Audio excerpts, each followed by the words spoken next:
And we're back for another episode of Unlocking Huntington Beach. My name is Lane Stone. Thank you for tuning in to our next episode here. Hopefully you're enjoying these episodes. And if you haven't seen one yet, go back and take a look at what we got going on for Huntington Beach. We always like bringing you the latest news, restaurant updates, activity happening around our beloved city of HB. But let's get into it. New e-bike laws are officially in effect in Huntington Beach. Coyote activity is picking up around town. There's a new Lego club for kids on Main Street. A local elementary school classroom just got a pretty amazing upgrade. And there's a new breakfast burrito spot opening up nearby, and I'm certainly going to be giving it a try. So let's get into what you actually need to know this week. Starting with segment 1 in the news, new e-bike laws in Huntington Beach, and parents, you need to listen up. A new California e-bike safety law officially took effect January 1st, 2026, and it's something a lot of Huntington Beach families should be aware of. Under this updated law, parents and guardians can now be cited and fined for their minor child's e-bike violations. That includes riding without required safety equipment or operating unsafe or unlawful e-bikes. This builds on existing California Vehicle Code rules that already held parents accountable, but enforcement is being taken more seriously now.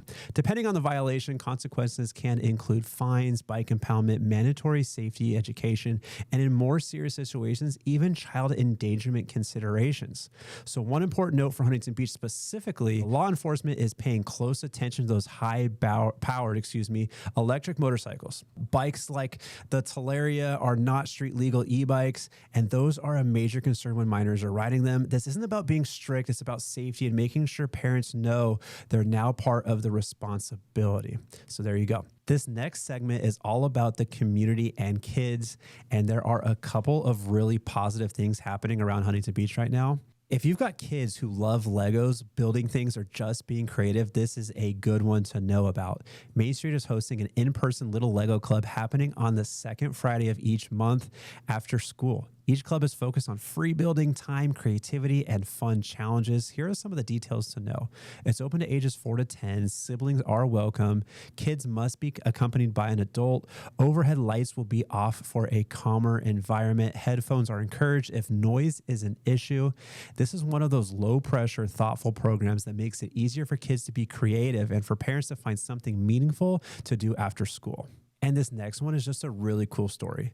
Third graders at Hopeview Elementary School returned from winter break to find their classroom completely transformed. A third grade teacher, Jamie Seraphin, I hope I said your name right, was selected as the 2025 winner of the OES Office Furniture Transform Your Classroom Remodel Contest. And over winter break, her classroom was redesigned into a modern, flexible learning space. What changed? Traditional desks replaced with interconnected circular tables, multiple seating options, including couches, cushions, and high seating, portable storage instead of fixed cubbies, the softer blue and green tones throughout the classroom.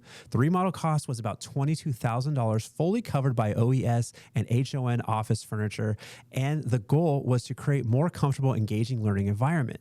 Students reportedly walked into the classroom amazed, and honestly, seeing the kids excited to be back at school like that is pretty special. Between things like Lego clubs and classrooms getting real upgrades, it's cool to see meaningful investments in kids and community happening right here in Huntington Beach. Now, this next segment is a heads up, especially if you live near parks, greenbelts, or open space. As you approach coyote breeding season, which typically runs from late January through March, the City of Huntington Beach is reminding residents to expect increased coyote activity. During this time, adult coyotes travel longer distances in search of mates and food, which leads to more sightings around neighborhoods. Here's what you can do to prepare. Cut back on vegetation that creates hiding spots or shelter, quickly harvest ripe or fallen fruit and vegetables, pick up trash and litter and keep lids closed, keep garbage inside a garage or secure area until pickup day. These small adjustments can go a long way in discouraging coyotes from hanging around residential areas, especially if you have pets. Now, this next segment is food related, specifically breakfast burritos, which are one of my favorite foods in the world. Earlybird Breakfast Burritos is the name. It's opening up at the Lab in Costa Mesa. Now, you might remember this owner had a previous restaurant in Huntington Beach called Slater's 50/50. The original location for Huntington was on Adams and Beach. Then they moved further closer towards the Bella Terra there. But they already have locations in San Diego and Idaho, and they're known for 1-pound breakfast burritos. The types of burritos that you can get when we look at the menu: sausage, asada, you had bacon, you had some really good choices for a good quality breakfast breakfast burrito. I'm excited to try this breakfast burrito spot. I know they made amazing burgers at Slater's 50/50. I'm sorry that they're still not around, but if they put in the quality that they put in of the burgers at Slater's 50/50, I think the breakfast burritos are going to be out of this world. I haven't tried this place yet, but I've heard some really good opinions, and I'm going to grab one. I'm going to give it an honest try and see if it's something worth adding into the HB breakfast rotation. Big breakfast burritos always sound like a good idea, so let's see if this one actually lives up to the hype. Okay, there we have it. That is what's happening around Huntington Beach this week. Thanks for listening to Unlocking Huntington Beach. Make sure to follow us on Instagram and YouTube. So search at Unlocking HB. You can even find me personally at my personal at Lane NOC for more weekly updates, local events, and things to do around our beloved city of Huntington Beach. As always, do good. HB deserves it.